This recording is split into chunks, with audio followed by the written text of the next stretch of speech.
Hi all. അപ്പൊ നമ്മൾ ഇന്ന് ചർച്ച ചെയ്യാനായി പോകുന്നത് ISLM-നെ കുറിച്ചാണ്. സോ ISLM മോഡൽ എന്ന് പറഞ്ഞിട്ടുണ്ടെങ്കിൽ ആക്ച്വലി നമ്മളുടെ മാക്രോ എക്കണോമിക്സിന്റെ ഏരിയയിലെ ഏറ്റവും ഇമ്പോർട്ടന്റ് ആയിട്ടുള്ള ഒരു ടോപ്പിക്കാണ് ISLM മോഡൽ. എക്കണോമിക് തിയറികളിൽ തന്നെ ബേസിക് ആയി ഏറ്റവും പോപ്പുലർ ആയിട്ടുള്ള ഒരു ഇക്കണോമിസ്റ്റ് ആണ് JM കെയ്ൻസ് എന്ന് പറയുന്നത്. നമുക്കറിയാം ജോൺ മേനാർഡ് കെയ്ൻസ് എന്നൊക്കെ പറയും അല്ലെ. ഈ JM കെയ്ൻസ് ശരിക്കും പറഞ്ഞിട്ടുണ്ടെങ്കിൽ ഏറ്റവും ഇമ്പോർട്ടന്റ് ആയിട്ടുള്ള വളരെ റെവല്യൂഷണറി ആയിട്ടുള്ള ഒരു കോൺട്രിബ്യൂഷൻ മാർക്ക് ചെയ്ത മേഖലയായിരുന്നു നമ്മുടെ ഈ ഒരു ISLM ഫ്രെയിംവർക്ക് എന്ന് പറയുന്നത്. ഹിഗ്സ് ആൻഡ് ഹാൻസൺ ആണ് ആക്ച്വലി എന്ത് ചെയ്തത്, ഇതിനെ ഒന്ന് പോസ്റ്റുലേറ്റ് ചെയ്ത് ഒന്ന് രൂപകൽപ്പന ചെയ്തത്. അപ്പൊ ജോൺ മേനാർഡ് കെയ്ൻസ് 1930 ISLM ഫ്രെയിംവർക്കിലൂടെയാണ് എങ്ങനെയാണ് ഗുഡ്സ് മാർക്കറ്റ്, എങ്ങനെയാണ് മണി മാർക്കറ്റ് എന്നുള്ള കാര്യങ്ങൾ ഇക്വിലിബ്രിയത്തിലേക്ക് എത്തുന്നത് എന്നുള്ള അവസ്ഥയെ കുറിച്ച് എക്സ്പ്ലെയിൻ ചെയ്തു. അതിനായി അദ്ദേഹം ISLM ഫ്രെയിംവർക്ക്, അതായത് JM കെയ്ൻസ് 1930 സംഭവിച്ച, നമുക്കറിയാം ഗ്രേറ്റ് ഡിപ്രഷൻ എന്ന് പറയുന്നത് 1930 33 ആ ഒരു കാലഘട്ടത്തോടു കൂടിയാണ് ശരിക്കും പീക്ഡ് സിറ്റുവേഷനിലേക്ക് എത്തിയത്. അപ്പൊ ആ ഒരു സിറ്റുവേഷനിൽ നമ്മളെ എക്കോണമി എത്രത്തോളം പാത്തറ്റിക് ആയിരുന്നു, ഏത് ലെവലിലാണ് നമ്മളുടെ എക്കണോമി പാസ് ഓൺ ചെയ്തുകൊണ്ടിരുന്നത് മുതലായ കണ്ടീഷൻസ് ആയിരുന്നു കെയ്ൻസ് ബേസിക്കലി പോസ്റ്റുലേറ്റ് ചെയ്തത്. ഇതിനെക്കുറിച്ച് പരാമർശിച്ചതും ആര് തന്നെയാണ്? ജോൺ മേനാർഡ് കെയ്ൻസ് തന്നെയാണ്. 1936 അദ്ദേഹത്തിന്റെ ഫേമസ് ആയിട്ടുള്ള ബുക്ക്, അതായത് famous book was the general theory of employment, interest and money. ഈ ബുക്കിലാണ് അദ്ദേഹം ISLM-ന്റെ ഇൻക്ലൂഷനെ കുറിച്ചും അതേപോലെ ഗുഡ്സ് മാർക്കറ്റും മണി മാർക്കറ്റും ഇന്റഗ്രേറ്റഡ് ആകേണ്ടതിന്റെ ഇമ്പോർട്ടൻസിനെ കുറിച്ചും പോസ്റ്റുലേറ്റ് ചെയ്തത്. 1937 ഹിഗ്സ് ആൻഡ് ഹാൻസൺ ഡെവലപ്പ് ചെയ്ത ഈ ഒരു പെർട്ടിക്കുലർ മോഡലിന് പൂർണ്ണ രൂപത്തിലേക്ക് JM കെയ്ൻസ് എത്തിച്ചത്. ശരിക്കും പറഞ്ഞാൽ ISLM മോഡൽ ഒരു മാക്രോ എക്കണോമിക് ടൂളാണ്. അതായത് നമ്മളുടെ എക്കണോമിയിൽ രണ്ട് തരത്തിലുള്ള ഫങ്ഷൻസ് ആണുള്ളത്, അല്ലെങ്കിൽ രണ്ട് തരത്തിലുള്ള എക്കണോമിക് സിറ്റുവേഷൻസ് ആണുള്ളത്. ഒന്ന് നമുക്ക് എന്തുണ്ട്, മൈക്രോ എക്കണോമിക് പെർസ്പെക്റ്റീവും ഉണ്ട്, രണ്ട് മാക്രോ എക്കണോമിക് പെർസ്പെക്റ്റീവും ഉണ്ട്. അപ്പൊ എക്കണോമി ആസ് എ ഹോൾ എന്നുള്ള പെർസ്പെക്റ്റീവ് വെച്ച് ഇൻട്രസ്റ്റ് റേറ്റും അതേപോലെ പ്രൊഡക്ഷൻ പ്രോസസ്സും എങ്ങനെയാണ് റിലേറ്റ് ചെയ്യുന്നത്, അതേപോലെ ഇൻവെസ്റ്റ്മെന്റ്, സേവിങ്, അതേപോലെ മണി സപ്ലൈ മുതലായ കാര്യങ്ങൾ, ഇൻവെസ്റ്റ്മെന്റ്, സേവിങ്, മണി സപ്ലൈ മുതലായ ഈ മൂന്ന് കാര്യങ്ങളും എങ്ങനെയാണ് എക്കണോമിയിൽ പോസ്റ്റുലേറ്റ് ചെയ്യുന്നത്, അതേപോലെ ഇക്വിലിബ്രിയം കണ്ടീഷൻസ് എങ്ങനെയാണ് ടേക്ക് പ്ലേസ് ചെയ്യുന്നത് മുതലായ കാര്യങ്ങളാണ് ISLM ഫ്രെയിംവർക്കിൽ ഡിസ്കസ് ചെയ്യുന്നത്. ISLM ഫ്രെയിംവർക്ക് എന്ന് പറഞ്ഞാൽ പേരിൽ നിന്ന് തന്നെ നമുക്ക് കിട്ടും, രണ്ട് കാര്യങ്ങളാണ് മെയിൻ ആയിട്ട് ISLM ഫ്രെയിംവർക്കിൽ ഡിസ്കസ് ചെയ്യുന്നത്. IS എന്ന് പറഞ്ഞിട്ടുണ്ടെങ്കിൽ ഇൻവെസ്റ്റ്മെന്റും സേവിങ്ങും തമ്മിലുള്ള റിലേഷൻഷിപ്പും, LM എന്ന് പറഞ്ഞിട്ടുണ്ടെങ്കിൽ ലിക്വിഡിറ്റി പ്രിഫറൻസും, അതായത് എത്ര കാശ് നമ്മുടെ കയ്യില് ഹോൾഡ് ചെയ്യാനായി നമ്മൾ തൽപരരാകുന്നു അല്ലെങ്കിൽ ഇഷ്ടപ്പെടുന്നു, അതിനെയാണ് ഈ ലിക്വിഡിറ്റി പ്രിഫറൻസ് എന്നുള്ളത് കൊണ്ട് നമ്മൾ ഉദ്ദേശിക്കുന്നത്. And then there comes money supply. Money supply എന്ന് പറഞ്ഞാൽ എന്താ? Total quantity of money that is circulating in our economy. അപ്പൊ ഈ ഇൻവെസ്റ്റ്മെന്റും സേവിങ്ങും തമ്മിൽ എങ്ങനെയാണ് ആക്ടിവിറ്റി നടക്കേണ്ടത്, ലിക്വിഡിറ്റി പ്രിഫറൻസും മണി സപ്ലൈയും തമ്മിൽ ഏത് രീതിയിലാണ് പോസ്റ്റുലേഷൻ നടക്കേണ്ടത് മുതലായ കാര്യങ്ങളാണ് ISLM ഫ്രെയിംവർക്കിൽ എക്സ്പ്ലെയിൻ ചെയ്യുന്നത്. ISLM മോഡലിന് നമ്മൾ വേറൊരു പേരും കൂടി വെച്ച് വിളിക്കാറുണ്ട്.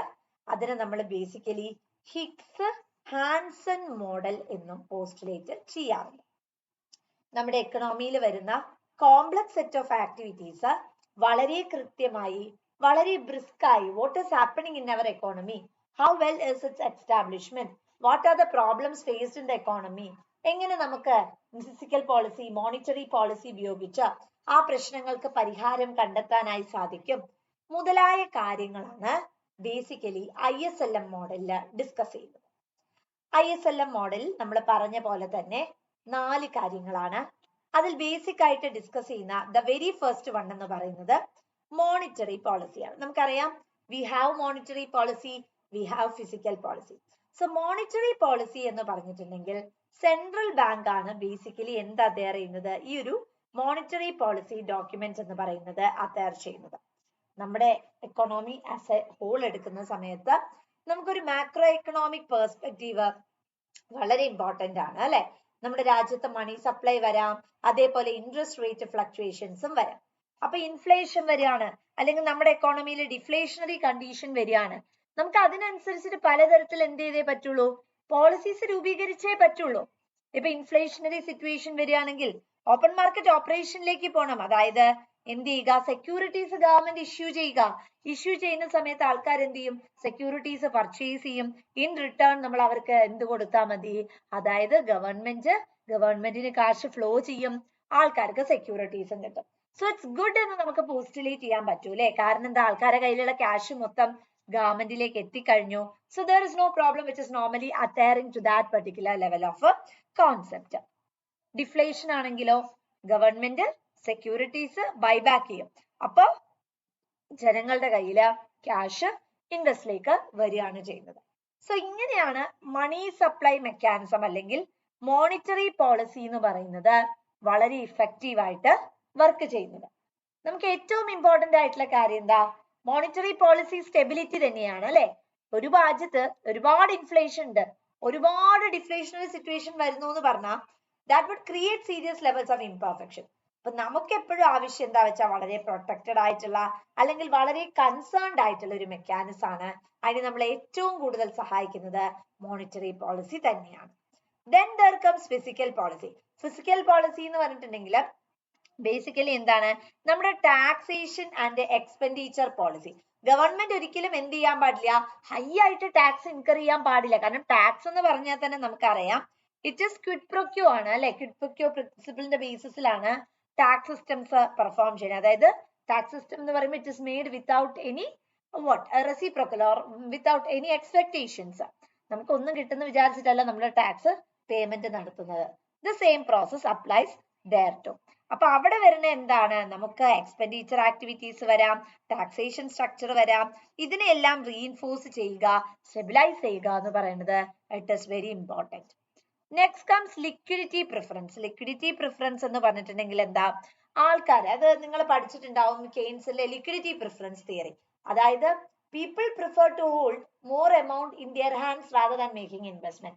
നല്ല ആമ്പിൾ ആയിട്ടുള്ള ഇൻവെസ്റ്റ്മെന്റ് ഓപ്പർച്യൂണിറ്റിയിലേക്ക് പോകാതെ ആൾക്കാർ എന്ത് ചെയ്യുക, അവരുടെ കയ്യിലുള്ള ക്യാഷ് ഹോൾഡ് ചെയ്ത് വെക്കുന്ന അവസ്ഥയാണ് ലിക്വിഡിറ്റി പ്രിഫറൻസ് എന്നുള്ളത് കൊണ്ട് ബേസിക് ആയിട്ട് മീൻ ചെയ്യുന്നത്.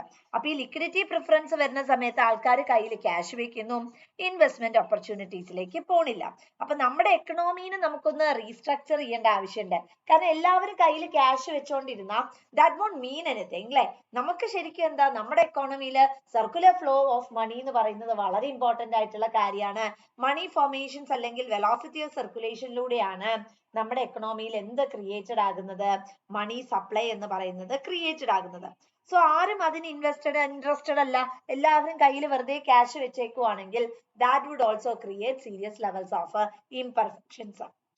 സോ എങ്ങനെ നമുക്ക് ഫിസിക്കൽ പോളിസി ആണെങ്കിലും അല്ലെങ്കിൽ ഗുഡ്സ് മാർക്കറ്റ് ആണെങ്കിലും മണി മാർക്കറ്റ് ആണെങ്കിലും ഇതിന്റെ രണ്ടിന്റെയും ഇന്റർസെക്ഷനോട് കൂടി അല്ലെങ്കിൽ രണ്ടും കൂടെ കൊളാബറേറ്റ് ചെയ്യുന്നത് വഴി എങ്ങനെ നമുക്ക് ഒരു സ്റ്റെബിലിറ്റി, കാരണം economic stability always matters mostly how the stability condition can be maintained. നമുക്ക് റിസ്ക് എടുക്കാൻ പറ്റില്ല. നമ്മുടെ എക്കണോമിയിൽ ഇൻഫ്ലേഷണറി ടെൻഡൻസി വന്നാലും നമ്മുടെ എക്കണോമിയിൽ ഡിഫ്ലേഷണറി കണ്ടീഷൻസ് വന്നാലും എല്ലാം തന്നെ എന്താണ്, that is really problematic. Next is investment saving decision. വളരെ ഇമ്പോർട്ടന്റ് ആയിട്ടുള്ള കാര്യമാണ് അല്ലെ. അതായത് ഞാൻ ഇൻവെസ്റ്റ്മെന്റ് ഓപ്പർച്യൂണിറ്റിയിലേക്ക് പോകേണ്ട ആവശ്യമുണ്ടോ, അത് ഞാൻ ഉള്ള കാശ് ചുമ്മാ കയ്യിൽ വെച്ചോണ്ടിരുന്നാൽ മതി. ദാറ്റ്സ് വെരി ഇമ്പോർട്ടന്റ് അല്ലെ.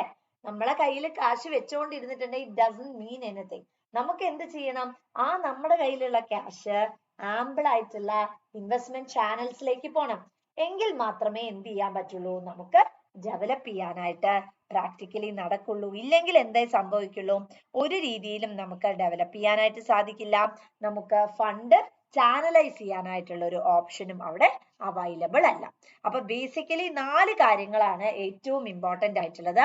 ഒന്ന്, എപ്പോഴും നമ്മൾ ISLM ഫ്രെയിംവർക്കിലേക്ക് പോകുമ്പോൾ ഓർക്കേണ്ടത് വെരി ഫസ്റ്റ് വൺ എന്ന് പറയുന്നത് മോണിറ്ററി പോളിസി ആണ്. Second one is physical policy. Third one എന്ന് പറയുന്നത് ലിക്വിഡിറ്റി പ്രിഫറൻസ് ആണ്. And the fourth one is investment saving mechanism. ഇത്രയും കണ്ടീഷൻസ് നമ്മൾ നോക്കിയതിന് ശേഷം മാത്രമേ നമുക്ക് എന്ത് ചെയ്യാൻ പറ്റുള്ളൂ, പ്രൊസീഡ് ചെയ്യാനായിട്ട് പറ്റത്തുള്ളൂ. ഇനി നമ്മൾ ഓരോ മാർക്കറ്റ് സ്ട്രക്ചറിനെ കുറിച്ചും പഠിക്കാൻ, അല്ലെങ്കിൽ ഓരോ 2 രീതിയിലുള്ളതാണ് ഉള്ളത്. നമുക്ക് IS കർവും ഉണ്ട്, LM കർവും ഉണ്ട്. So now we are going to discuss about IS curve.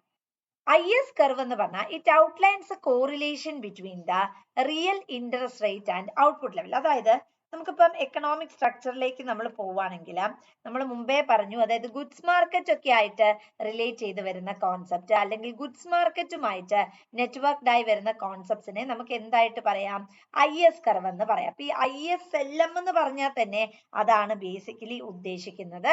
അതായത് IS എന്ന് പറഞ്ഞാൽ ഗുഡ്സ് മാർക്കറ്റ്, അല്ലെങ്കിൽ ബേസിക്കലി എന്താണ്, അല്ലെങ്കിൽ പ്രൊഡക്റ്റ് മാർക്കറ്റ്. ഇതാണ് IS കർവ് എന്നുള്ളത് കൊണ്ട് ബേസിക് ആയിട്ട് ഉദ്ദേശിക്കുന്നത്. മാത്രമല്ല IS കർവ് മാർക്കറ്റിലേക്ക് നമ്മൾ പോകുന്ന സമയത്ത് ഇൻവെസ്റ്റ്മെന്റും അതേപോലെ തന്നെ സേവിങ്ങും എങ്ങനെയാണ് ഇക്വിലിബ്രിയത്തിൽ എത്തുന്നത്.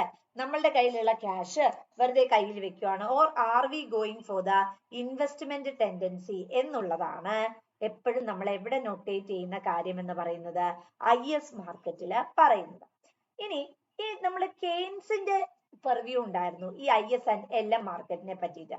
അദ്ദേഹം പറയുന്ന എന്താ വെച്ചിട്ടുണ്ടെങ്കിൽ, അതായത് നാഷണൽ ഇൻകം എന്ന് പറയുന്നത് തന്നെ ബേസിക്കലി ഒരു രാജ്യത്തിന്റെ നാഷണൽ ഇൻകത്തിന് കെയ്ൻസിന്റെ വ്യൂ ഇങ്ങനെയായിരുന്നു. കെയ്ൻസ് പോസ്റ്റുലേറ്റ് ചെയ്തത് ഒരു രാജ്യത്തിന്റെ നാഷണൽ ഇൻകം എന്ന് പറയുന്നത് ഡിറ്റർമൈൻ ചെയ്യുന്നതും പോസ്റ്റുലേറ്റ് ചെയ്യുന്നതും നമ്മുടെ ഗുഡ്സ് മാർക്കറ്റ് ആണെന്നാണ്. അത് ശരി തന്നെയാണ്. കാരണം നാഷണൽ ഇൻകം എന്ന് പറഞ്ഞാൽ എന്താ, it is the total value of goods and services produced in an economy during A financial year ആണ് വരുന്നത് അല്ലെ. സോ ഈ ഗുഡ്സ് മാർക്കറ്റിന്റെ നൊട്ടേഷനിലേക്ക് നമ്മൾ കടക്കുമ്പോൾ ഈ ഗുഡ്സ് പ്രൊഡ്യൂസ് ചെയ്ത് നമ്മൾ അത് എക്സ്പോർട്ട് ചെയ്യുമ്പോൾ നമ്മുടെ രാജ്യത്തിന് എന്ത് കിട്ടും, ഇൻകം കിട്ടും അല്ലെ. That adds to the national income of our economy ആണ് വരുന്നത്. സോ കെയ്ൻസ് പറയുന്നത് ശരിക്കും പറഞ്ഞാൽ നമ്മുടെ നാഷണൽ ഇൻകം കോൺസെപ്റ്റ് എന്ന് പറയുന്നത് ഗുഡ്സ് മാർക്കറ്റിനെ കൺസിഡർ ചെയ്തുകൊണ്ടാണ്, അല്ലെങ്കിൽ ഗുഡ്സ് മാർക്കറ്റിനാണ് ബേസിക്കലി എന്ത് ചെയ്യുന്നത്, ഇമ്പോർട്ടൻസ് കൊടുക്കേണ്ടത് എന്നുള്ളതാണ് കെയ്ൻസ് പോസ്റ്റുലേറ്റ് ചെയ്യുന്നത്. കെയ്ൻസ് ഇവിടെ ബേസിക്കലി പറയുന്നത് ഒരു കോൺസെപ്റ്റ് ഉണ്ട്, മാർജിനൽ എഫിഷ്യൻസി ഓഫ് ക്യാപിറ്റൽ. അതായത് നമുക്ക് പെർട്ടിക്കുലർ ആയി പല തരത്തിലുള്ള റിസോഴ്സസും എന്തുണ്ട്, മാർക്കറ്റിൽ അവൈലബിൾ ആണ്. പക്ഷെ നമ്മൾ അവൈലബിൾ ആയിട്ടുള്ള ഈ റിസോഴ്സസിനെ വളരെ പൊട്ടൻഷ്യൽ ആയി, വളരെ സ്യൂട്ടബിൾ ആയി ഉപയോഗിച്ചു കഴിഞ്ഞാൽ അത് നാഷണൽ ഇൻകം പ്രോസ്പെറിറ്റിയിലേക്ക് നയിക്കുകയും എക്കണോമിക് ഗ്രോത്ത് എന്ന് പറയുന്നതിലേക്ക് നമ്മളെ പോസ്റ്റുലേറ്റ് ചെയ്യുകയും ചെയ്യുമെന്നാണ് പറയുന്നത്. IS കർവിന് ഏറ്റവും കൂടുതൽ നമുക്ക് 2 കർവ്സ് ആണുള്ളത്. IS കർവും ഉണ്ട്, LM കർവും ഉണ്ട്. IS കർവിന് ഏറ്റവും കൂടുതൽ ഇമ്പോർട്ടൻസ് കൊടുത്ത വ്യക്തികൾ എന്ന് പറയുന്നത് Hicks, Hansen, Lerner and Johnson ആണ്. ഇവർ 4 പേരുമാണ് ശരിക്കും എന്ത് ചെയ്തത്, ISLM കർവിന് ഒരു സ്ട്രക്ചറൽ ബേസ് വേണമെന്ന് പറയുകയും LM കർവുമായി കമ്പയർ ചെയ്ത് നോക്കുമ്പോൾ IS കർവാണ് ഏറ്റവും സുപ്രധാനമായിട്ടുള്ളതെന്ന് പോസ്റ്റുലേറ്റ് ചെയ്തത്. ISLM കർവ് എന്ന് പറയുന്നത് കെയ്നീഷ്യൻ മോഡലിന്റെ ഒരു എക്സ്റ്റൻഷൻ ആയിട്ടായിരുന്നു നമ്മൾ ബേസിക്കലി പറഞ്ഞത്. അതായത് കെയ്ൻസ് തന്റെ തിയറിയിൽ പറഞ്ഞിട്ടുള്ള, നമുക്കറിയാം കെയ്ൻസിന്റെ പോസ്റ്റുലേഷൻ തന്നെ എന്തായിരുന്നു, ഗവൺമെന്റ് ഇന്റർവെൻഷൻ വേണമെന്നായിരുന്നു. 1930 കാലഘട്ടം വരെ ഗവൺമെന്റ് ഇന്റർവെൻഷൻ ഇല്ല. പക്ഷെ പിന്നീട് എന്താ പോസ്റ്റുലേറ്റ് ചെയ്യുന്നത്, നമുക്ക് government intervention is A must എന്നാണ് പറയുന്നത്. ഗവൺമെന്റ് ഇന്റർവെൻഷൻ വഴിയാണ് ആക്റ്റീവായിട്ടുള്ള പാർട്ടിസിപ്പേഷൻ ടേക്ക് പ്ലേസ് ചെയ്യുന്നതും. മാത്രമല്ല whatever be the equilibrium, disequilibrium condition that is normally taking place in our economy will be automatically corrected by the government mechanism എന്നാണ് പറയുന്നത്. ഇതേ idea തന്നെയാണ് നമുക്ക് IS കർവിലും കാണാൻ പറ്റുന്നത്, അല്ലെങ്കിൽ ISLM കർവിലും കാണാൻ പറ്റുന്നത്. അതുകൊണ്ടാണ് ISLM കർവിനെ കൂടുതൽ കെയ്ൻസ് ഇമ്പോർട്ടൻസ് കൊടുത്തത് IS മാർക്കറ്റിനാണ്. ISLM കർവിനെ കെയ്ൻസിന്റെ എക്സ്റ്റെൻഡഡ് മോഡൽ എന്നുള്ളതായിട്ട് നമ്മൾ പോസ്റ്റുലേറ്റ് ചെയ്യുന്നത്. നമ്മൾ പറഞ്ഞുകൊണ്ടിരുന്നത് IS കർവാണ്. IS കർവിനെ കുറിച്ച് ഏറ്റവും കൂടുതൽ അഡ്വക്കേറ്റ് ചെയ്തത് കെയ്ൻസ് തന്നെയാണ്. ഒരുപാട് പേര് ഇപ്പൊ ഞാൻ ഇതിൽ എഴുതിയിട്ടുണ്ട്. ഹിഗ്സ് ഉണ്ട്, ഹാൻസൺ ഉണ്ട്, ലേണർ ഉണ്ട്, ജോൺസൺ ഉണ്ട്. ഇവരെല്ലാവരും ഡിഫറെന്റ് ആയിട്ടുള്ള നൊട്ടേഷൻസിനെ കുറിച്ചും അവരെല്ലാവരും ISLM കർവിനെ കുറിച്ച് സംസാരിച്ചപ്പോൾ കെയ്ൻസ് ആണ് ഏറ്റവും കൂടുതൽ IS കർവിനെ കുറിച്ച് പരാമർശിച്ചത്. ഗുഡ്സ് മാർക്കറ്റ് എന്ന് പറഞ്ഞിട്ടുണ്ടെങ്കിൽ IS കർവ് എന്ന് പറഞ്ഞാൽ നമുക്കറിയാം ഇതിന് ഓൾട്ടർനേറ്റീവ് നെയിം ആണ് ഗുഡ്സ് മാർക്കറ്റ് അല്ലെങ്കിൽ പ്രൊഡക്റ്റ് മാർക്കറ്റ് എന്ന് പറയുന്നത്. ആൻഡ് ബേസിക്കലി ഈ IS കർവ് എന്ന് പറയുന്നത് നമ്മൾ പറഞ്ഞു ഇൻവെസ്റ്റ്മെന്റിന്റെയും സേവിങ്ങിന്റെയും ഒരു ഇക്വിലിബ്രിയത്തെയാണ് നമ്മൾ ബേസിക്കലി ഇവിടെ പറയുന്നത്. IS കർവ് എക്സ്പ്ലെയിൻ ചെയ്യാനായിട്ട് ഹിഗ്സ് ആൻഡ് ഹാൻസൺ കൊണ്ടുവന്ന ടേം ആണ് അഗ്രിഗേറ്റഡ് ഡിമാൻഡ് എന്ന് പറയുന്നത്. നമ്മൾ മുമ്പേ പരാമർശിച്ചതാണ് കെയ്ൻസിന്റെ നൊട്ടേഷനില് aggregate demand. What is aggregate demand? Aggregate demand എന്ന് പറഞ്ഞിട്ടുണ്ടെങ്കിൽ നമ്മൾ പറഞ്ഞു it's a price at which total goods and services is manufactured എന്ന് നമ്മൾ പറഞ്ഞു. Or we can simply say that it is the total amount of goods and services produced in an economy. ഇവിടെ basically പറയുന്നത് aggregate demand is equal to C+I എന്നാണ് പറയുന്നത്. That is കൺസംഷനും ഇൻവെസ്റ്റ്മെന്റും കൂടെ കൂടുന്നതിനെയാണ് basic ആയിട്ട് IS കർവില് aggregate demand എന്ന് പറയുന്നത്. ശ്രദ്ധിക്കുക, IS curve എന്ന് പറഞ്ഞാല് ഗുഡ്സ് മാർക്കറ്റ് അല്ലെങ്കിൽ പ്രൊഡക്റ്റ് മാർക്കറ്റ് ആണ് വരുന്നത്. IS കർവിൽ എന്തും തമ്മിലുള്ള ഇക്വിലിബ്രിയം ആണ് വരുന്നത്. ഇൻവെസ്റ്റ്മെന്റും സേവിങ്ങും തമ്മിലുള്ള ഇക്വിലിബ്രിയം ആണ് വരുന്നത്.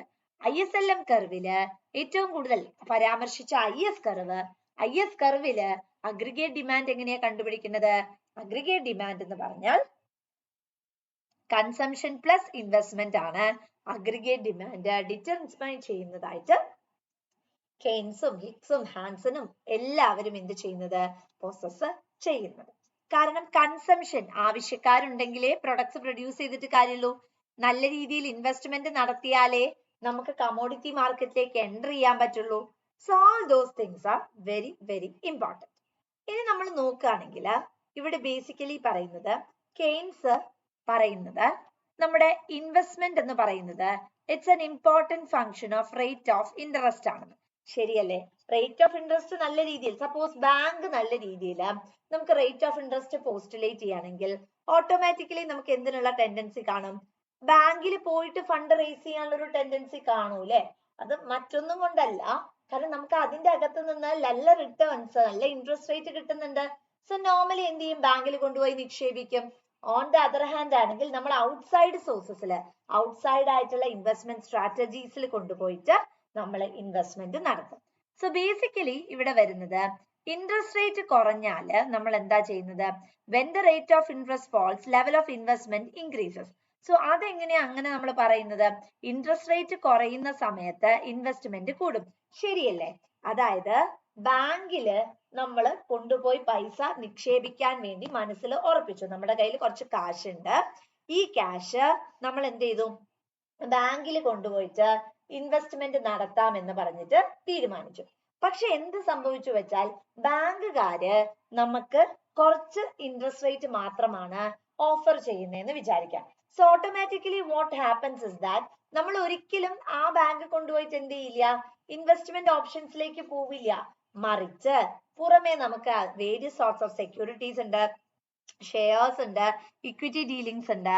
നമ്മൾ അതിലേക്കൊക്കെ ഇൻവെസ്റ്റ്മെന്റ് നടത്താനായിട്ടുള്ള ഒരു ടെൻഡൻസി ആയിരിക്കും ചെയ്യുന്നത്. So basically bank interest rate കുറച്ചാൽ നമ്മൾ ഔട്ട്സൈഡ് സോഴ്സസിലുള്ള ചാനൽസിലേക്ക് ഇൻവെസ്റ്റ്മെന്റ് നടത്തും. സോ ഇതൊരു പെർട്ടിക്കുലർ ആയിട്ടുള്ള അസിമുലേഷൻ അല്ലെങ്കിൽ പെർട്ടിക്കുലർ ആയിട്ടുള്ള ഒരു ടെൻഡൻസി തന്നെയാണ് അല്ലെ? And this keeps on fluctuating. ഓരോ സിറ്റുവേഷൻസ് അനുസരിച്ചിട്ട് മാറാനും ചേഞ്ച് ചെയ്യാനും ഒക്കെയുള്ള കണ്ടീഷൻ എന്ന് പറയുന്നത് ഇവിടെ വരുന്നുണ്ട്. അപ്പൊ ബേസിക്കലി നമ്മൾ പറഞ്ഞ അഗ്രിഗേറ്റ് ഡിമാൻഡ് എന്ന് പറഞ്ഞാൽ കൺസംഷനും ഇൻവെസ്റ്റ്മെന്റും കൂടുന്നതാണ്. അതിൽ ഇൻവെസ്റ്റ്മെന്റ് റേറ്റ് ഓഫ് ഇൻട്രസ്റ്റിന് ഫാക്ടർ ആണ്. വിച്ച് മീൻസ് ഇവിടെ ഇൻട്രസ്റ്റ് റേറ്റിന് അഗ്രിഗേറ്റ് ഡിമാൻഡിന്റെ മുകളിൽ ഒരു ആവശ്യകതയുണ്ട്. അതായത് എക്സ് എന്ന് പറയുന്ന ഒരു വ്യക്തി, എക്സ് എന്ന് പറയുന്ന ഈ ഒരു വ്യക്തി, അദ്ദേഹത്തിന്റെ കയ്യിൽ 1000 രൂപ ഉണ്ട് എന്ന് വിചാരിക്കാം. അദ്ദേഹത്തിന്റെ ബാങ്ക് അദ്ദേഹത്തിന് 1% പലിശ കൊടുക്കുന്നത്. അദ്ദേഹം എന്ത് ചെയ്യില്ല? ബാങ്കിൽ കൊണ്ടുപോയി ഇൻവെസ്റ്റ്മെന്റ് നടത്തില്ല. മറിച്ച് വേറെ എന്തെങ്കിലും സെക്ടേഴ്സില് ഇൻവെസ്റ്റ്മെന്റ് അദ്ദേഹം കൊണ്ടുപോയിട്ട് നടത്തും. So what happens is that അവിടെ പ്രൊഡ്യൂസ് ചെയ്യുന്ന കമോഡിറ്റി അല്ലെങ്കിൽ അദ്ദേഹത്തിന്റെ അഗ്രിഗേറ്റ് ഡിമാൻഡില് ഒരു ഹൈക്ക് വന്നിട്ടുണ്ട്. അതായത് അദ്ദേഹത്തിന്റെ കയ്യിൽ ക്യാഷ് ഉണ്ട്. അപ്പൊ അദ്ദേഹത്തിന്റെ കയ്യിലുള്ള ക്യാഷ് ഉപയോഗിച്ചിട്ട് അദ്ദേഹത്തിന് എന്ത് ചെയ്യാം? പുതിയ പുതിയ തരത്തിലുള്ള കമോഡിറ്റീസ് പർച്ചേസ് ചെയ്യാനായിട്ട് സാധ്യമാണ്. സോ ഇവിടെ അഗ്രിഗേറ്റ് ഡിമാൻഡ് നൊട്ടേഷൻസിനാണ് നമ്മൾ ഇമ്പോർട്ടൻസ് കൊടുക്കുന്നത്. ഈ ഡിമാൻഡ് എങ്ങനെയാ വന്നത്? Demand for goods and services X എന്ന് പറയുന്ന വ്യക്തിക്ക് ഒരു പെർട്ടിക്കുലർ ആയിട്ടുള്ള കമോഡിറ്റി വാങ്ങണം എന്ന ആഗ്രഹം എങ്ങനെയാ വന്നേ? അദ്ദേഹത്തിന്റെ കയ്യിൽ ക്യാഷ് ഉള്ളത് കൊണ്ട്. എങ്ങനെയാ അദ്ദേഹത്തിന്റെ കയ്യിൽ ക്യാഷ് വന്നത്? അദ്ദേഹം പോയിട്ട് ഒരു ഇൻവെസ്റ്റ്മെന്റ് സ്ട്രാറ്റജിയിലേക്ക് മുതിർന്നില്ല. കാരണം അദ്ദേഹത്തിന് അറിയാം, investment means in the essence ബാങ്കിൽ കൊണ്ടുപോയി ഇൻവെസ്റ്റ് ചെയ്തില്ല. എന്തുകൊണ്ട് ചെയ്തില്ല? ബാങ്കിൽ കൊണ്ടുപോയി ഇൻവെസ്റ്റ്മെന്റ് നടത്തിയാല് ഇൻട്രസ്റ്റ് റേറ്റ് കുറവാ. അതറിയുന്ന അദ്ദേഹം ബാങ്കിൽ കൊണ്ടുപോയിട്ട് ഇൻവെസ്റ്റ്മെന്റ് നടത്തില്ല. മറിച്ച് എന്ത് ചെയ്യും? അദ്ദേഹത്തിന്റെ കയ്യിൽ തന്നെ ആ ക്യാഷ് വെച്ച് certain amount of, let it be durables or let it be non durable cases, commodities അദ്ദേഹം പോയിട്ട് പർച്ചേസ് ചെയ്യുകയാണ് ചെയ്യുന്നത്. അപ്പൊ ശരിക്കും നമുക്കിവിടെ ഒരു നൊട്ടേഷൻ ബേസിസ് തന്നെയാണ് കിട്ടുന്നത്. ഇൻട്രസ്റ്റ് റേറ്റും നാഷണൽ ഇൻകവും തമ്മിലുള്ള എന്താണ്? ഇൻട്രസ്റ്റ് റേറ്റും നാഷണൽ ഇൻകവും തമ്മിലുള്ള ഒരു റിലേഷൻഷിപ്പ് തന്നെയാണ് നമുക്കിവിടെ പോസ്റ്റുലേറ്റ് ചെയ്യുന്നത്. അതിനായി അല്ലെങ്കിൽ ഇങ്ങനെ റേറ്റ് ഓഫ് ഇൻട്രസ്റ്റും നാഷണൽ ഇൻകവും തമ്മിലുള്ള റിലേഷൻഷിപ്പ് പോസ്റ്റുലേറ്റ് ചെയ്യാനായി നമ്മൾ ഉപയോഗിക്കുന്ന കർവിനെയാണ് IS കർവ് എന്നുള്ളത് കൊണ്ട് ഉദ്ദേശിക്കുന്നത്. കാരണം നമുക്ക് ബേസിക്കലി എന്ത് വേണം? ഒരു ഇക്വിലിബ്രിയം കണ്ടീഷൻ എന്ന് പറയുന്നത് നമുക്കുണ്ടായിരിക്കണം. ആ ഇക്വിലിബ്രിയം ഫാക്ടേഴ്സ് നമുക്ക് പ്രോസസ് ചെയ്യാൻ വേണ്ടിയിട്ട് എന്തുണ്ടായേ മതിയാവുള്ളൂ?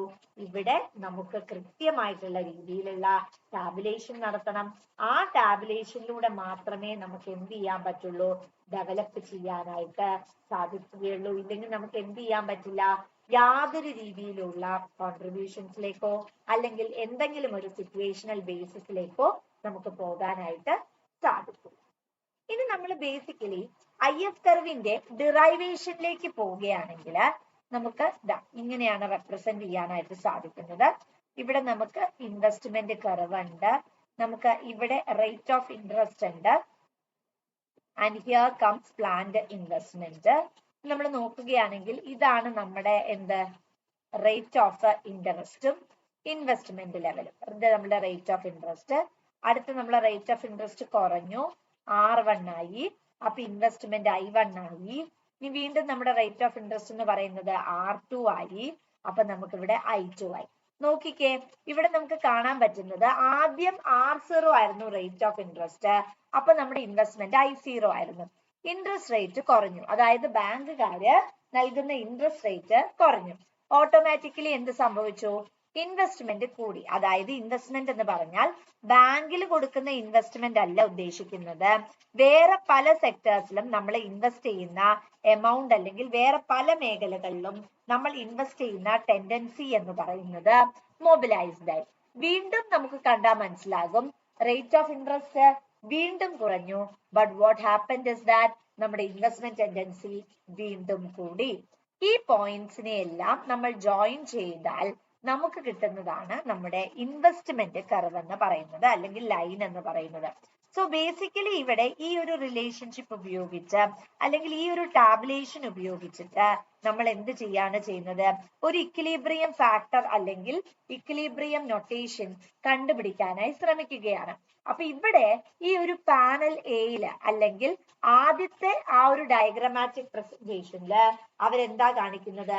ഇൻട്രസ്റ്റ് റേറ്റും ഇൻവെസ്റ്റ്മെന്റും തമ്മിലുള്ള ഒരു ഡയറക്റ്റ് ആയിട്ടുള്ള അസിമുലേഷൻ അല്ലെങ്കിൽ ഡയറക്റ്റ് ആയിട്ടുള്ള ഒരു റിലേഷൻഷിപ്പിനെ കുറിച്ച്, അതായത് ഡയറക്റ്റ് അല്ല ഇൻഡയറക്റ്റ് ആയിട്ടുള്ള റിലേഷൻഷിപ്പ്, അതായത് ഇൻഡയറക്റ്റ് എന്ന് പറയുമ്പോൾ ഒന്ന് കൂടുമ്പോൾ മറ്റൊന്ന് കുറയുകയാണ് ചെയ്യുന്നത്. സോ ആ ഇൻഡയറക്റ്റ് ആയിട്ടുള്ള നൊട്ടേഷൻ ആണ് നമ്മുടെ പാനൽ എയില് ആക്ച്വലി അവര് പ്രൂവ് ചെയ്ത് തരുന്നത്. ഇനി നമ്മൾക്ക് എങ്ങനെയാണ് IS കർവ് ഡിറൈവ് ചെയ്യുന്നത് എന്നുള്ളതാണ് നമ്മൾ ബേസിക്കലി ഇവിടെ അസിമുലേറ്റ് ചെയ്തിട്ട് നോക്കുന്നത്. സോ അതിനായി നമുക്ക് രണ്ടാമത്തെ മൂന്നാമത്തെ ഉപയോഗിക്കണം. ഇത് പാനൽ എയും ഇത് നമ്മുടെ പാനൽ സിയുമാണ്. സോ ഇവിടെ നമ്മൾ നോക്കുന്ന സമയത്ത് ഇവിടെയാണ് നമ്മുടെ നാഷണൽ ഇൻകം വരുന്നത്, അഗ്രിഗേറ്റ് ഡിമാൻഡും വരുന്നത്. നമ്മൾ പഠിച്ചു അഗ്രിഗേറ്റ് ഡിമാൻഡ് എന്ന് പറഞ്ഞാൽ കൺസംഷനും ഇൻവെസ്റ്റ്മെന്റും കൂടെ പ്ലഗ് ഇൻ ചെയ്തത് അല്ലെങ്കിൽ കൺസംഷനും ഇൻവെസ്റ്റ്മെന്റും കൂടിയതിനെയാണ് നമ്മൾ ബേസിക്കലി എന്തായിട്ട് പറയുന്നത്, ഇവിടെ അഗ്രിഗേറ്റ് ഡിമാൻഡ് എന്ന് പറയുന്നത്. സോ ആദ്യം നമ്മൾ ഇവിടെ പോസ്റ്റുലേറ്റ് ചെയ്യുന്നത് നാഷണൽ ഇൻകത്തിന്റെ y is equal to C+S എന്നുള്ള, അതായത് നമ്മൾ ഇവിടെ അഗ്രിഗേറ്റ് സപ്ലൈ കർവാണ് ഉദ്ദേശിച്ചത്, അത് നമ്മൾ പ്ലോട്ട് ചെയ്തു. ആദ്യം നമുക്ക് എന്തുണ്ട്, അഗ്രിഗേറ്റ് ഡിമാൻഡ് അവിടെ കൺസംഷൻ പ്ലസ് ഇൻവെസ്റ്റ്മെന്റ് നമ്മൾ വരച്ചു. അതായത് അഗ്രിഗേറ്റ് ഡിമാൻഡും അഗ്രിഗേറ്റ് സപ്ലൈയും ഇവിടെ കൂട്ടിമുട്ടുന്ന ഒരു പൊസിഷനിലേക്ക് എത്തി. കാരണം അഗ്രിഗേറ്റ് ഡിമാൻഡ് എന്ന് പറഞ്ഞിട്ടുണ്ടെങ്കിൽ നമുക്കറിയാം C+I ആണ്, aggregate supply is equal to C+S ആണ്. നമ്മൾ ഓൾറെഡി പ്രീവിയസ് ക്ലാസ്സുകളിൽ ചർച്ച ചെയ്തിട്ടുള്ളതാണ്. സോ ഇവിടെ ബേസിക്കലി എപ്പോഴും ഇക്വിലിബ്രിയം എങ്ങനെയായിരിക്കും, അഗ്രിഗേറ്റ് ഡിമാൻഡും അഗ്രിഗേറ്റ് സപ്ലൈയും ടാബുലേറ്റഡ് ആകുന്ന ഏരിയയിലായിരിക്കും. ശ്രദ്ധിച്ചേ, ഇവിടെ അഗ്രിഗേറ്റ് ഡിമാൻഡ് ആണ് ഇത്. ഇനി this is what is called the aggregate supply. Aggregate ഡിമാൻഡും അഗ്രിഗേറ്റ് സപ്ലൈയും ഈ ഒരു പോയിന്റിൽ എന്താകുന്നു, ഇന്റർസെക്റ്റഡ് ആകുന്നു. ഇനി എന്ത് സംഭവിക്കുന്നു വെച്ചാല് നമ്മുടെ എക്കോണമിയില് കൺസംഷനും ഇൻവെസ്റ്റ്മെന്റും വർദ്ധിക്കുന്നു. സോ ഒബ്വിയസ്ലി ഇത് മേലേക്ക് പോയി. അപ്പൊ ആദ്യം നമ്മുടെ നാഷണൽ ഇൻകം എന്ന് പറയുന്നത് ഇവിടെ y0 ആണ്. നമ്മുടെ നാഷണൽ ഇൻകം എന്ന് പറയുന്നത് ഇവിടെ നമുക്ക് പറയാനായി സാധിക്കുന്ന ഡെൽറ്റ I1. എന്താണ് ഡെൽറ്റ I1 എന്ന് പറഞ്ഞാൽ, ഇപ്പൊ സേ ഫോർ എക്സാമ്പിൾ I എന്ന് പറഞ്ഞ 1000 ആദ്യത്തെ ഇൻവെസ്റ്റ്മെന്റ്, രണ്ടാമത്തെ ഇൻവെസ്റ്റ്മെന്റ് 2000 ആണെങ്കിൽ ഡെൽറ്റ I എന്ന് പറഞ്ഞാൽ ഇനി എത്ര കൂടി ഇൻവെസ്റ്റ്മെന്റ് നടത്തി അല്ലെങ്കിൽ എത്ര പൈസ കൂടി നമ്മൾ നിക്ഷേപിച്ചു എന്നുള്ളതാണ് ഈ ഡെൽറ്റ I കൊണ്ട് ഉദ്ദേശിക്കുന്നത്. അപ്പൊ അതെത്രയാ, 1000 കൂടി നമ്മൾ നിക്ഷേപിച്ചു അല്ലെ. സോ അതാണ് നമ്മൾ അവിടെ ഈ ഡെൽറ്റ I കൊണ്ട് എത്ര കൂടുതലായിട്ട് നമ്മൾ നിക്ഷേപിച്ചു എന്നുള്ളതാണ് അവിടെ ഉദ്ദേശിക്കുന്നത്. അല്ലെങ്കിൽ I1 എന്നിട്ടാലും കുഴപ്പമില്ല. ഇനി അടുത്തത് എന്താ വെച്ചിട്ടുണ്ടെങ്കിൽ വീണ്ടും നമ്മൾ കൂടുതലായിട്ട് ഇൻവെസ്റ്റ്മെന്റ് നടത്തി. അഗെയിൻ നമ്മുടെ നാഷണൽ ഇൻകം എന്ന് പറയുന്നത് കൂടുകയാണ് ചെയ്യുന്നത്. സോ ഇവിടെ ബേസിക് ആയിട്ടുള്ള നൊട്ടേഷൻ പറയുന്നത് എന്താ വെച്ചാല്, ശരിയാണ്, ഗുഡ്സ് ആൻഡ് സർവീസസിന്റെ മുകളില് നമ്മൾ ആംബിൾ ആയി ഇൻവെസ്റ്റ്മെന്റ് നടത്തുന്ന സമയത്ത്, അതായത് ഇന്നോവേറ്ററി ആയിട്ടുള്ള പ്രാക്ടീസസ് കൊണ്ടുവരുന്നു, അതേപോലെ പുതിയ പുതിയ ഫേംസിന് കടന്നു വരാനായിട്ടുള്ള ഓപ്ഷൻസ് നമ്മൾ പ്രൊവൈഡ് ചെയ്യുന്നു.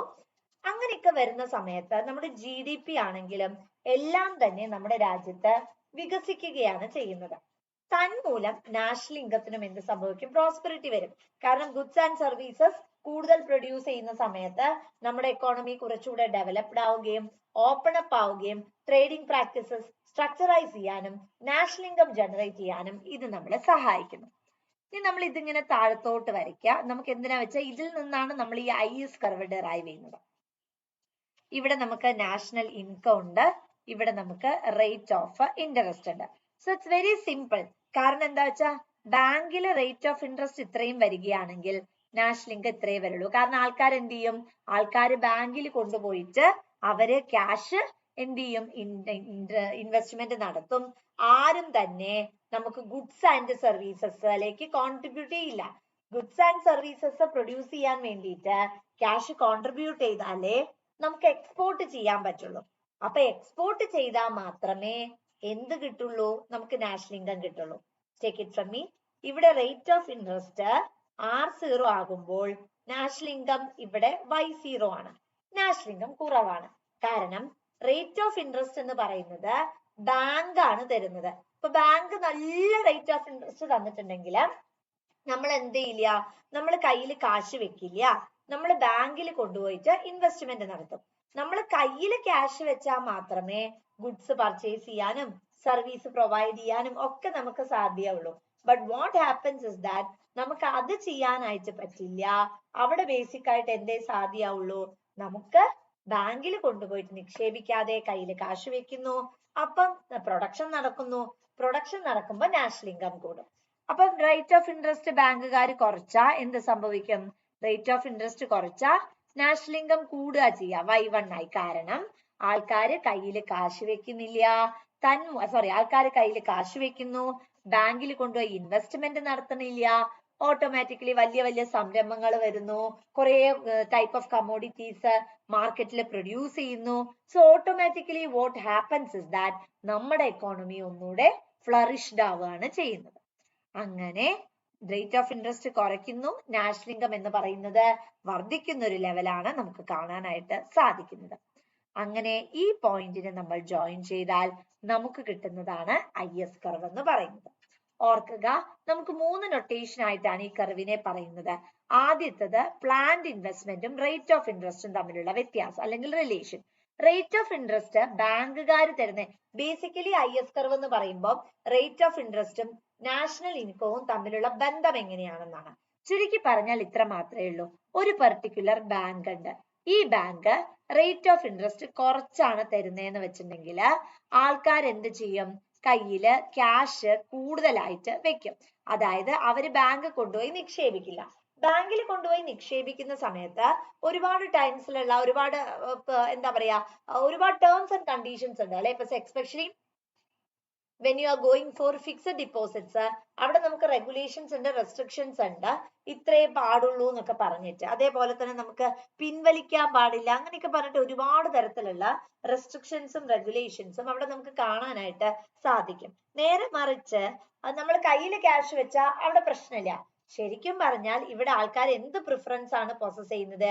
ലിക്വിഡിറ്റി പ്രിഫറൻസ് ആണ് പൊസസ് ചെയ്യുന്നത്. അതായത് people wish to hold more cash in their hand rather than making investment. Investment നടത്താതെ ആൾക്കാർ കയ്യില്, ഈ ഇൻവെസ്റ്റ്മെന്റ് എന്ന് പറഞ്ഞാൽ എന്താ? ബാങ്കിൽ കൊണ്ടുപോയിട്ട് നിക്ഷേപിക്കുന്നില്ല. ബാങ്കിൽ ആരും നിക്ഷേപിക്കാതെ കയ്യില് ക്യാഷ് ഹോൾഡ് ചെയ്യാനുള്ള ഒരു ടെൻഡൻസിയാണ് അവർക്ക് ഉണ്ടാവുന്നത്. അപ്പൊ ബാങ്കിന്റെ റേറ്റിലേക്ക് പോകുമ്പോൾ ബാങ്കിന്റെ റേറ്റ് ഓഫ് ഇൻട്രസ്റ്റ് കുറഞ്ഞു, ഓട്ടോമാറ്റിക്കലി ആൾക്കാർ എന്ത് ചെയ്യും? കയ്യില് ക്യാഷ് വെക്കുന്നത് കൂട്ടും. അപ്പൊ ആൾക്കാര് കയ്യില് ക്യാഷ് വെക്കുന്നത് കൂട്ടുന്ന സമയത്ത് ആ ക്യാഷ് ഉപയോഗിച്ചിട്ട് എന്ത് ചെയ്യാം? ഗുഡ്സ് ആൻഡ് സർവീസസ് നമുക്ക് പ്രൊഡ്യൂസ് ചെയ്യാനായി പറ്റും. അപ്പൊ അങ്ങനെ നമ്മൾ പ്രൊഡ്യൂസ് ചെയ്താൽ നമുക്കറിയാം നമ്മുടെ നാഷണൽ ഇൻകം എന്ന് പറഞ്ഞാൽ തന്നെ, അല്ലെങ്കിൽ ബേസിക് ആയിട്ട് നമ്മുടെ GDP എന്ന് പറഞ്ഞാൽ എന്താ? Total amount of goods and services produced in our എക്കോണമിയാണ്. നമ്മുടെ രാജ്യത്ത് മാനുഫാക്ചർ ചെയ്യുന്ന മൊത്തം ഗുഡ്സ് ആൻഡ് സർവീസസ് ആണ് ബേസിക്കലി അവിടെ നമ്മൾ ഗൈഡ് ചെയ്യുന്നത്. So this is the basic process which happens. അവിടെ എന്ത് സംഭവിക്കും? നമുക്ക് ഇവിടെ ആൾക്കാർ ഗുഡ്സ് ആൻഡ് സർവീസസിൽ കൂടുതൽ ക്യാഷ് ഇൻവെസ്റ്റ് ചെയ്യും, നാഷണൽ ഇൻകം വർദ്ധിക്കും. അപ്പൊ ഇവിടെ ആരാണ് കാരണക്കാരൻ? റേറ്റ് ഓഫ് ഇൻട്രസ്റ്റിൽ വന്ന മാറ്റമാണ് നാഷണൽ ഇൻകത്തിൽ മാറ്റം കൊണ്ടുവന്നത്. റേറ്റ് ഓഫ് ഇൻട്രസ്റ്റ് കുറച്ചപ്പോ ആൾക്കാർ കൂടുതൽ ഇൻവെസ്റ്റ്മെന്റ് മേഖലയിലേക്ക് വന്നു. ആസ് എ ഹോൾ എന്ത് സംഭവിക്കും? National income of our economy basic ആയിട്ട് മൊബിലൈസ്ഡ് ആയി. അപ്പൊ ഇവിടെ നമുക്കൊരു നെറ്റ്വർക്ക് ആയിട്ടുള്ള അപ്രോച്ച് അല്ലെങ്കിൽ നെറ്റ്വർക്ക് ആയിട്ടുള്ള കൺസിഡറേഷൻ ആണ് വേണ്ടത്. അത് തന്നെയാണ് ഇവിടെ ഒക്കർ ചെയ്തത്. അപ്പം ഈ ഒരു സിറ്റുവേഷനെയാണ് ജനറലി എന്തുപയോഗിച്ച് നമ്മൾ റെപ്രസെന്റ് ചെയ്യുന്നത്? IS കർവ് ഉപയോഗിച്ചിട്ട് റെപ്രസെന്റ് ചെയ്യുന്നത്. അപ്പൊ ഇവിടെ നമ്മള് ബേസിക് ആയിട്ട് പറയുന്ന സമയത്ത് IS കർവ് എന്ന് പറഞ്ഞാൽ നമ്മൾ പറഞ്ഞു ഇൻവെസ്റ്റ്മെന്റ് സേവിങ് കർവാണ് അല്ലെ. അപ്പം ഈ ഇൻവെസ്റ്റ്മെന്റ് സേവിങ് കർവിന്റെ സ്ലോപ്പിനെ ബാധിക്കുന്ന ഒരുപാട് കാര്യങ്ങളുണ്ട്.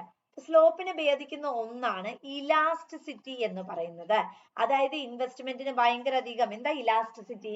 ഇലാസ്റ്റിസിറ്റി പറയുന്നത് ഇറ്റ് ഇസ് ദ റെസ്പോൺസീവ്നെസ് പറയുന്നത്. അതായത് മറ്റൊന്നിൽ വരുന്ന മാറ്റം ഒരു പെർട്ടിക്കുലർ കമ്മോഡിറ്റിയുടെ ഡിമാൻഡിനെ കൂട്ടുകയാണോ, അത് വളരെയധികമായിട്ട് ഇൻക്രീസ് ചെയ്യാണോ, വളരെ ഷോർട്ട് ആയിട്ടാണോ ചേഞ്ച് വരുന്നത്, മുതലായ കോൺസെപ്റ്റുകൾ അല്ലെങ്കിൽ മുതലായിട്ടുള്ള കാര്യങ്ങളാണ് ബേസിക് ആയിട്ട് എന്ത് ചെയ്യുന്നത്? അവർ ചർച്ച ചെയ്യുന്നത്.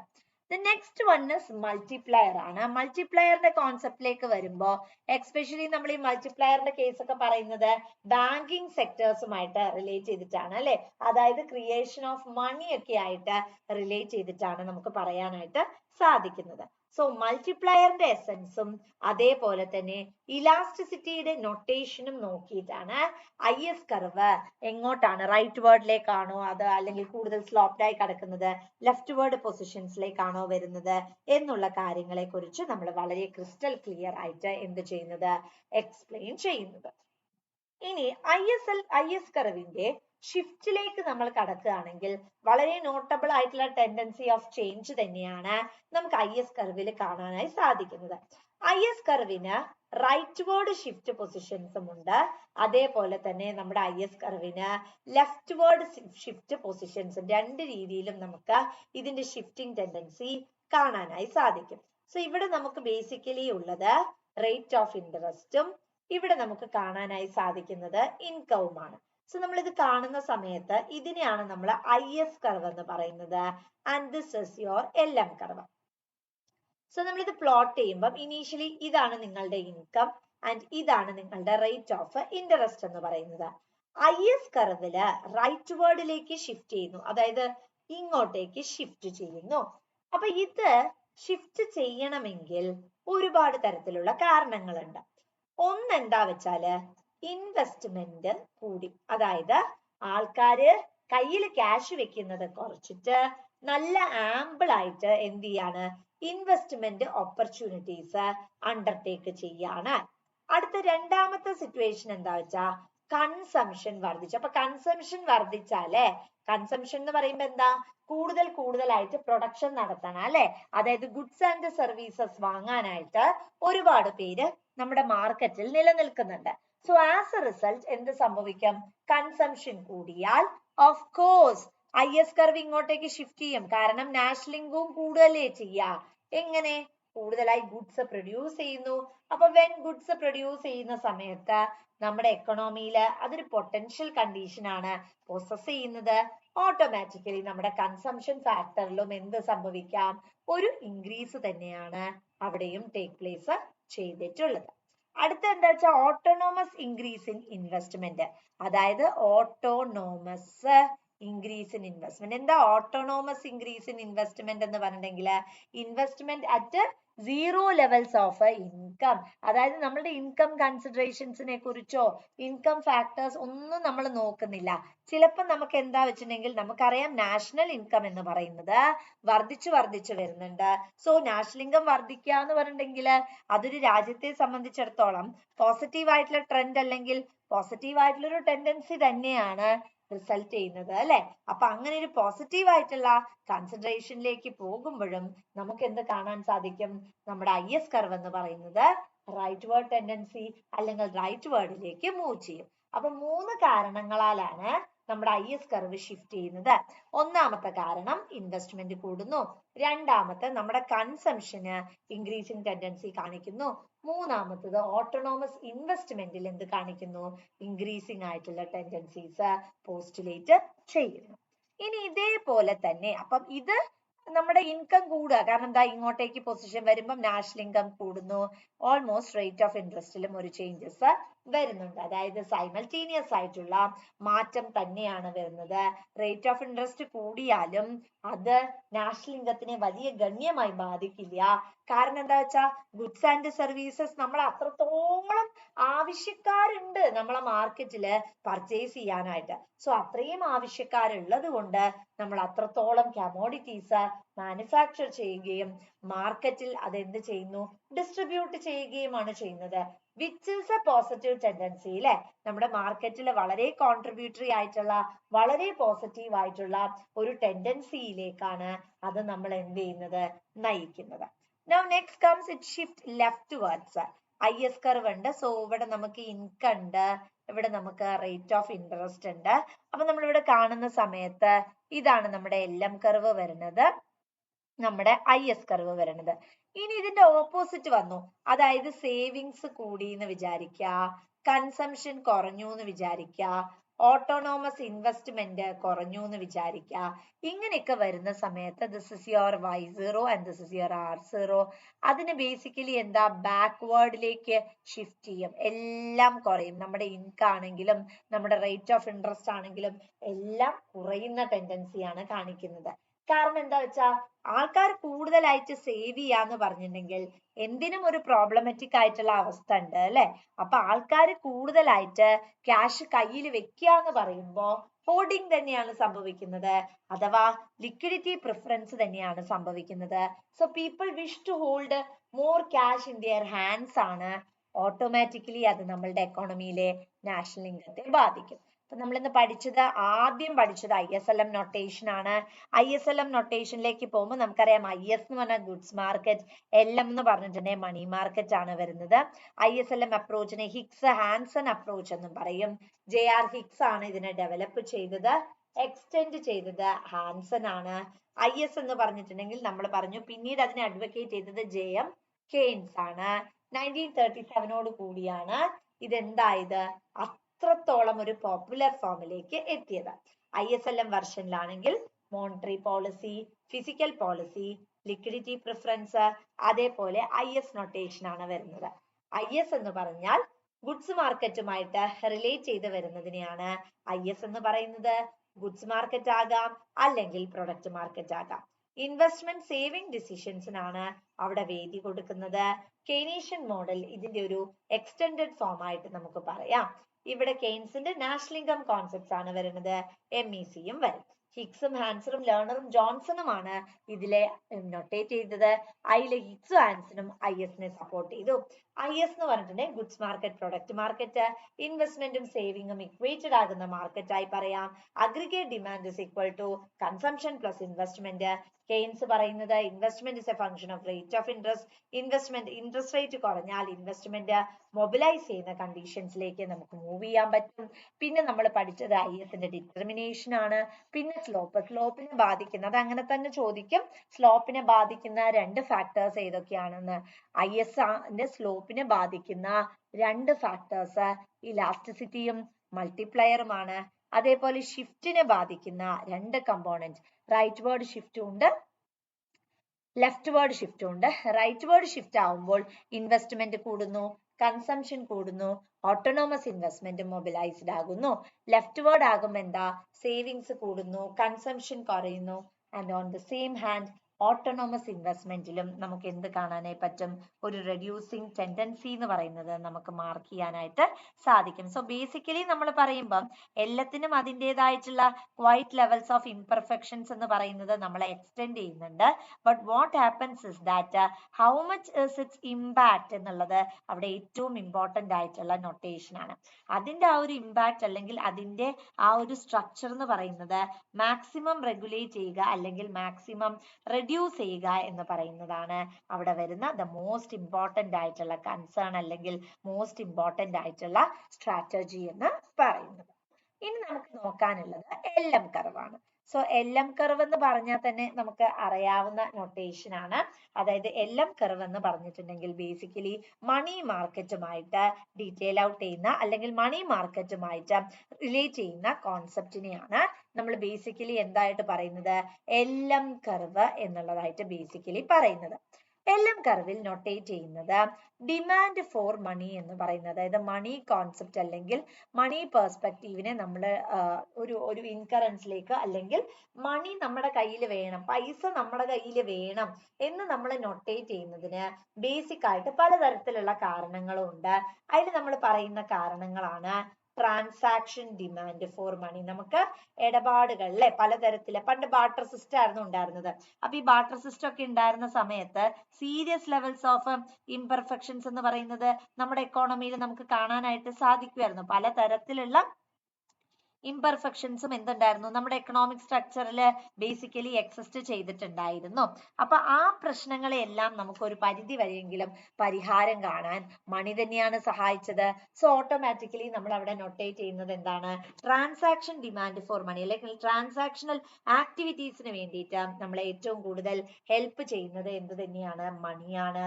അതേപോലെ തന്നെ പ്രിക്കോഷണറി മോട്ടീവ്, എന്തെങ്കിലും ഒരു എമർജൻസി സിറ്റുവേഷൻസ് വരികയാണെന്ന് വിചാരിക്കുക.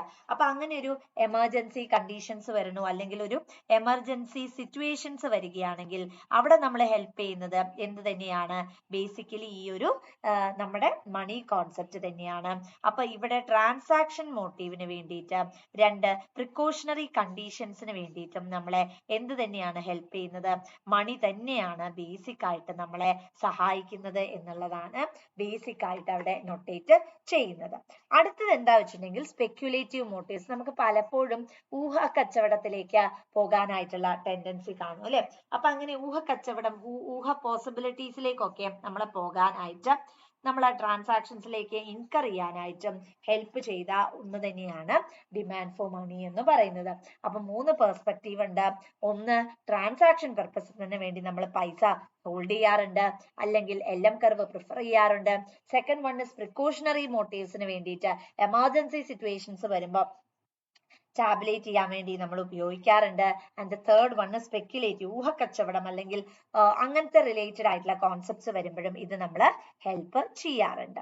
And basically demand for money എന്ന് പറയുന്നത് ഈ 3 കാര്യങ്ങളെ മാത്രമല്ല, ഇത് കൂടാതെ റേറ്റ് ഓഫ് ഇൻട്രസ്റ്റിനെയും കൂടെ ഇൻഫ്ലുവൻസ് ചെയ്തിട്ടാണ് ബിഹേവ് ചെയ്യുന്നത് എന്നാണ് പറയുന്നത്. അതായത് നമുക്ക് മാർക്കറ്റ് ടെൻഡൻസിയിലേക്ക് പോകുന്ന സമയത്ത് money supply is an important component. Because money supply വരുന്ന സമയത്ത് total quantity of money circulating in our എക്കോണമിയെ പറ്റി വളരെ കൃത്യമായിട്ടുള്ള, വളരെ ടാബുലേറ്റഡ് ആയിട്ടുള്ള ഒരു ഫിഗർ നമുക്ക് ലഭിക്കുകയും തന്മൂലം നമുക്ക് മണി മാർക്കറ്റിന്റെ ഫംഗ്ഷൻസ് മൊബിലൈസ് ചെയ്യാനും സാധിക്കും.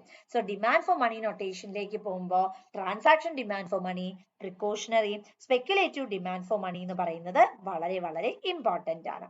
ശരിക്കും പറഞ്ഞിട്ടുണ്ടെങ്കിൽ LM കർവിന്റെ സ്ലോപ്പിന് ഇത് നമുക്ക് വരയ്ക്കാനുണ്ട്, അത് വരയ്ക്കുന്നത് ഞാൻ അടുത്ത ക്ലാസ്സിൽ കാണിച്ചു തരാം. LM കർവിന്റെ സ്ലോപ്പിനെ ഇൻഫ്ലുവൻസ് ചെയ്യുന്ന 2 കാര്യങ്ങളാണുള്ളത്.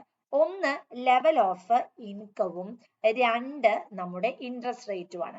അതായത് മണി സപ്ലൈ എന്ന് പറയുമ്പോൾ എത്ര നമ്മുടെ ഇൻഡിവിജ്വൽസിന്റെ കയ്യിൽ ആമ്പിൾ ലെവൽ ഓഫ് ഇൻകം ഉണ്ടെങ്കിൽ ample level of investment potentiality അല്ലെങ്കിൽ ഓപ്ഷൻസിലേക്ക് നമുക്ക് മൂവ് ചെയ്യാൻ പറ്റും. കയ്യിൽ ഇൻകം ഉണ്ടെങ്കിൽ ആൾക്കാർ കൂടുതലായിട്ട് കമോഡിറ്റി പർച്ചേസ് ചെയ്യും. സോ ദാറ്റ് നമ്മളുടെ എക്കോണമിയിൽ എന്ത് സംഭവിക്കും? ഫണ്ട് സർക്കുലേഷൻ നടക്കും, അല്ലെങ്കിൽ velocity of circulation of money എന്ന് പറയുന്നത് ആമ്പിൾ ആയിട്ട് നടക്കാനുള്ള ടെൻഡൻസി ഉണ്ട്. നേരെ മറിച്ച് ഫണ്ട് നമ്മൾ മൊബിലൈസ് ചെയ്യുന്നില്ല അല്ലെങ്കിൽ ഫണ്ട് നമ്മൾ യൂട്ടിലൈസ് ചെയ്യുന്നില്ല എന്നാണെങ്കിൽ അവിടെ എന്ത് സംഭവിക്കാനുള്ള ചാൻസസ് ഇല്ല, അവിടെ മണി സപ്ലൈ വരില്ല. അപ്പൊ ഇൻകം ഉണ്ടെങ്കിൽ തന്നെ നമുക്ക് എന്ത് പറയാൻ പറ്റും? പോസിറ്റീവ് ആയിട്ടുള്ള ഡെവലപ്മെന്റ് ഉണ്ടെന്ന് നമുക്ക് പറയാനായിട്ട് പറ്റുള്ളൂ. ഇൻട്രസ്റ്റ് റേറ്റും വളരെ ഇമ്പോർട്ടന്റ് ആയിട്ടുള്ള കാര്യമാണ്. സേ ഫോർ എക്സാമ്പിൾ ഇപ്പൊ സെൻട്രൽ ബാങ്കിന്റെ കണ്ടീഷൻസ് ആണെങ്കിലും അതേപോലെ തന്നെ കൊമേഴ്ഷ്യൽ ബാങ്കിന്റെ നൊട്ടേഷൻസിലേക്ക് നമ്മൾ പോയാലും interest rate is an important factor. ആ ഇൻട്രസ്റ്റ് റേറ്റിന്റെ നൊട്ടേഷൻ നോക്കിയിട്ട് തന്നെയാണ് നമ്മൾ ബേസിക്കലി എന്ത് ചെയ്യുന്നത്? മറ്റുള്ള കൺസിഡറേഷൻസിലേക്ക് പോവുകയും ചെയ്യുന്നത്. സോ LM കർവിന്റെ സ്ലോപ്പിനെ ഏറ്റവും കൂടുതൽ ബാധിക്കുന്നതാണ് ലെവൽ ഓഫ് ഇൻകവും അതേപോലെ തന്നെ ഇൻട്രസ്റ്റ് റേറ്റ് എന്ന് പറയുന്നത്. സോ നമുക്ക് ഇനി പഠിക്കാനുള്ളത് LM കർവിന്റെ ഗ്രാഫിക്കൽ പ്രസന്റേഷൻ ഷിഫ്റ്റ് പഠിക്കാനുണ്ട്. പിന്നെ നമുക്ക് സൈമൾട്ടേനിയസ് ചേഞ്ചസും കൂടിയാണ് നോക്കാനായിട്ടുള്ളത്. അത് നമ്മൾ ഇനി അടുത്ത ക്ലാസ്സിൽ ചർച്ച ചെയ്യുന്നതായിരിക്കും.